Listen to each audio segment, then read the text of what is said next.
Depois vem o plano de metas, depois vem o milagre econômico, né? Eu convivi bastante com meu avô materno. Meu avô materno, vejo vocês, ele era super feliz da vida porque ele tinha conseguido financiar um apartamento BNH, né? E o apartamento, na época que ele financiou, valia 100, pouco depois já estava valendo 200. Depois, estudando economia, queria dizer para ele, argumentar para ele que a minha geração ficou comprometida e ele não entendia esse argumento, né? Que é balinha hoje, né? Então, 1980 é escolhido porque ali, para mim, tem uma inflexão. Vou dizer assim, fazendo até um parênteses, se me permite, se eu fosse um historiador que daqui a 1000 anos começasse a olhar para o nosso tempo, né? 1980 no Brasil é decisivo. É decisivo porque a gente perde uma série de oportunidades, quem sabe que a gente esteja perdendo nesse momento em 2020, porque nós desenhamos um sistema político, e aí já vem a tua segunda resposta, nós desenhamos um sistema político complexo, cheio de vícios, nas leis Falcão da vida, né, no desenho institucional que o Bobiri proporcionou na época. Nós desenhamos um sistema econômico que não foi capaz de superar uma crise da dívida externa, quando a taxa do Fed vai a 22% em dólares. Nós fizemos uma opção pelo atraso. Então, tudo isso, em planos econômicos mirabolantes, sem qualquer fundamento em teoria econômica, né, isso condenou. Eu acho que, assim, até no psicológico, né, eu gosto de olhar muito para a sensação, para a emoção das pessoas. Até no plano psicológico, sou um psicólogo frustrado, assim, né?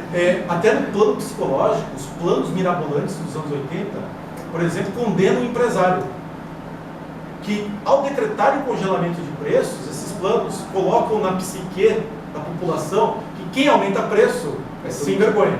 Estamos só falando dos planos monetários, não dos planos anteriores. Também, né? Os planos de estabilização, pelo menos os que foram tentados no início dos anos 80. Então, assim, para mim, a década de 80 foi, essa primeira metade, foi um desastre nesse sentido. Nós fizemos opções políticas, de desenho político institucional errado, a meu ver. Nós fizemos, e poderíamos ter feito qualquer desenho, nós estávamos no autoritarismo. E fizemos um desenho que não olhou para o longo prazo, olhou para a eleição seguinte. Nós fizemos um desenho econômico que privilegiou medidas populistas, ao invés de medidas que trouxessem a longo prazo, os congelamentos e outras medidas nesse sentido. Então, a gente perde uma oportunidade na década de 80. Se eu fosse um historiador do Brasil daqui a 1000 anos, eu apostaria que 1980 é uma inflexão na sociedade brasileira. É o momento que, por exemplo, a turma sai da faculdade de engenharia, né, conversa com as pessoas, e vai para assistência social, vai para sistema financeiro, não exerce a vocação. Vamos para a tua segunda segundo questionamento. Eu tendo a concordar também, né, concordo nessa visão.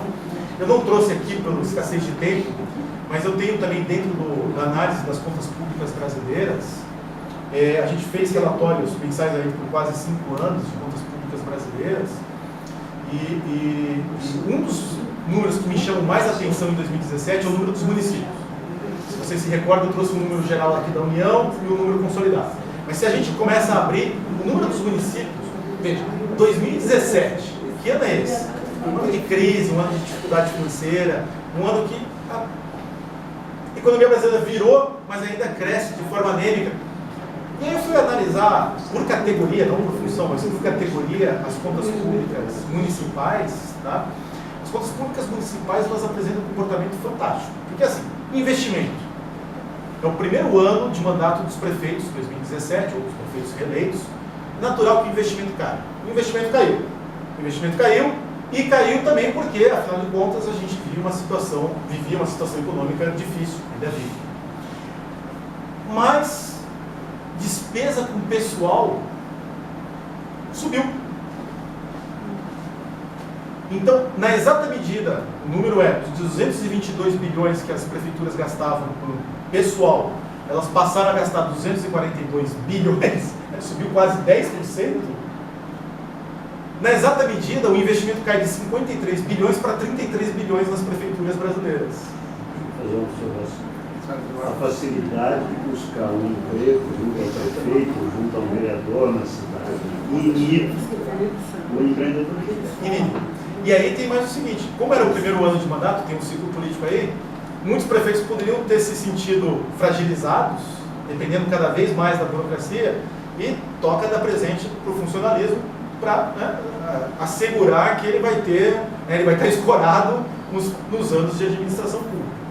Então me parece, né, eu tenho minha opinião sobre um setor público maior ou um setor público menor, o Eduardo conhece, né, acho que alguns aqui conhecem minha opinião, mas mesmo que você defenda, já estou entregando a minha opinião também, mesmo que você defenda um setor público maior, você não vai defender esse setor público. Que é ineficiente. Então é um setor público que, além de ser grande, ele é desregrado. Ele é desregrado. Me permite, a função legislativa, esse número é óbvio que é um detalhe, mas o diabo mora nos detalhes, se me permite a expressão. Em uma faculdade católica, eu não poderia estar falando. Mas assim, função legislativa, 6 bilhões 368 no nível federal. Senado e Câmara dos Deputados. Surpresa. 6 bilhões está mais ou menos estável desde 2002 em termos reais. Surpresa. Mas olha, se eu pego todo o setor público brasileiro, Senado, Câmara Federal, 27 assembleias, né, 26 assembleias, uma Câmara Distrital, e 5.600 câmaras, 35 bilhões.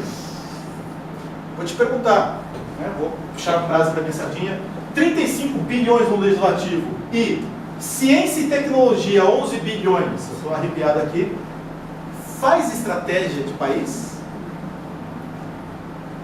Gastar 1/3 do legislativo em ciência e tecnologia?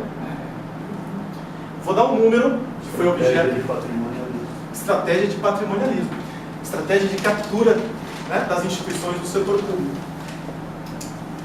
Tem um caso muito curioso, está sendo filmado, vou falar, né? Um dos nossos relatórios, nós analisávamos as contas nas assembleias. Porque aí a gente ficou, 35 bi, onde é que está essa grana? Vamos entrar no furo. Então eu vou dar um número. 6 bilhões está aqui, é da federação. 13 bilhões são das assembleias, somou 19. E os outros 16 são das 5.600 câmaras. Então, resumindo, 6 bi vai para Câmara e Senado, 13 bi vai para as 27 assembleias, e outros 16 bi vai para 5.600 câmaras. Só em 2017. Obrigado. Só em 2017, pela ênfase. Né? E aí a gente abriu, são 1.050 e poucos deputados estaduais no Brasil, e são cerca de 594 parlamentares federais, entre senadores e deputados federais. Quer dizer, os 1.050 estão gastando o dobro dos parlamentares federais, na exata medida que eles também são, grosso modo, o dobro de parlamentares. Só que, peraí, a complexidade de temas tratados no nível federal é muito maior do que no nível estadual. Não justifica essa linearidade de 6 para 13 só porque dobrou o número de parlamentares. A gente abriu no Estado, Rio de Janeiro. O Estado tinha dotação orçamentária no ano de 2015, não era nem 16, 17. O Estado tinha dotação orçamentária para o Legislativo de 1 bilhão e 400. Um Estado. Era mais que São Paulo, 1 bilhão e 200. E aí nós produzimos um relatório. Esse relatório chegou nas mãos de uma jornalista do Estado de São Paulo. Ela se interessou pelo tema, desenvolveu a pauta. Claro que o bom jornalismo pede que se fale, né, com a contraparte. Foi na Assembleia do Rio de Janeiro. E, gente, a Assembleia do Rio de Janeiro mandava e-mail de madrugada para ela, dizendo assim, não vai publicar esses números, né, porque era a época em que, né, os funcionários estavam com ameaça de salário, de atraso no salário, estava panelado lá na cabeça de deputado estadual lá no centro do Rio de Janeiro, né, e a argumentação ainda foi risonha, né, porque eles disseram, contra-argumentação foi, não, mas nós economizamos 100, a dotação era de 1.400 e nós gastamos 1.300. Pior ainda, porque ainda não gastou o 100 que deveria ter gasto e aí ficou para alguém, né, ficou perdido lá no orçamento. Eu sempre digo o seguinte, tem propagandas na rua, né, que a Assembleia do Rio Grande do Sul, por exemplo, faz isso. Né? A Assembleia do Rio Grande do Sul devolveu dinheiro, 80 bilhões, está lá o outdoor. Se não tivesse feito o outdoor, tinha devolvido 80 milhões e mais 1 milhão, talvez. Né? Então, teria devolvido 81 milhões. Mas, enfim, sem entrar nesse paradoxo, ali tem um furo muito grande. Por isso que eu digo, não é só a Previdência. Tem N furos. Eu tive a oportunidade de estudar o orçamento de defesa nacional do Brasil, 68 bilhões em 2017. A gente teve um projeto lá com o Ministério da Defesa, até vim aqui conversando com o motorista do Cabify no caminho, né? A gente passou em frente ao quartel e começou o assunto. 80% desse orçamento é para gasto com pessoal. Outros 12% é para gasto com custeio. E os outros 8% restantes, então, é para comprar equipamento novo. Do ponto de vista da função de produção de defesa no mundo, esse orçamento aí, se convertido em dólares, é equivalente da Turquia, de Israel. Se você olha para a função de produção de defesa no mundo, não é feita com homens mais. Ela é feita com equipamentos. A nossa Força Aérea voa com 5, 6 F-5, né, dos anos 70, porque não investe em equipamento. Você deteriora os profissionais que estão envolvidos nisso, pilotos, mecânicos, etc. E você não tem efetividade, não tem operacionalidade. É melhor ter 50 mil ao invés de 250 mil na tropa. É melhor ter 1/5 só, mas com poder de fogo, né, que aqueles 50 mil vão valer por 600 mil, vão ser os ramos lá e tal. Né? 80% vai para pagamento para o pessoal. Né? A Marinha Brasileira, para fazer a guarda de toda a costa brasileira, tem apenas 10 navios oceânicos. E na ativa, a Marinha do Brasil, nós temos 11 almirantes. 10 navios para 11 almirantes na ativa. E mais os aposentados. Mais os reformados. A gente tem uma limitação de horário que é às 21 horas, né? Tem um coquetel antes. A gente queria agradecer aos nossos palestrantes e premiados. Essa pergunta a gente faz no premiados. Não, e a gente segue conversando aqui do lado e agradecer a presença de todos. Agora em abril vai ter um outro evento, a pauta ainda já está definida, né? Então o palestrante está presente hoje. Qual vai ser o tema? Não está decidido, porque o conselheiro Jacques me fez um pedido e eu estou discutindo com ele. Então está em aberto ainda, mas sim. Teria dois. Um é a questão do orçamento. Eu acho que os economistas têm se furtado a essa discussão, a essa participação na elaboração dos orçamentos. O orçamento se transformou numa peça contábil em que a complexidade, a questão econômica, vamos dizer, fugiu e o Corecom, etc., nas entidades não participam dessa questão. E outra questão, que seria o tema, é a questão da tributação da exportação de produtos primários, que, no meu entender, é a única bala de prata que o Estado do Rio Grande do Sul tem. Não tem outra saída que não for essa. Claro que isso aí é um sonho. Hoje, a bancada ruralista tem um poder enorme em toda a estrutura e é uma coisa que não tem nenhuma perspectiva. Te agradecer, é a primeira vez que a gente tem no evento, um briefing do evento seguinte, vai ser um dos temas. Temas são interessantes, qualquer um dos dois. Qual é a data próxima?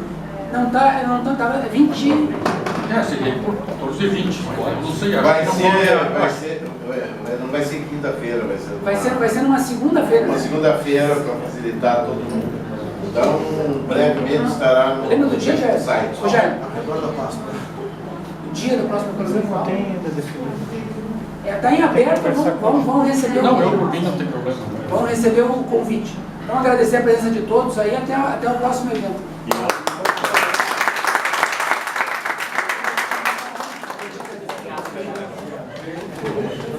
Excelente.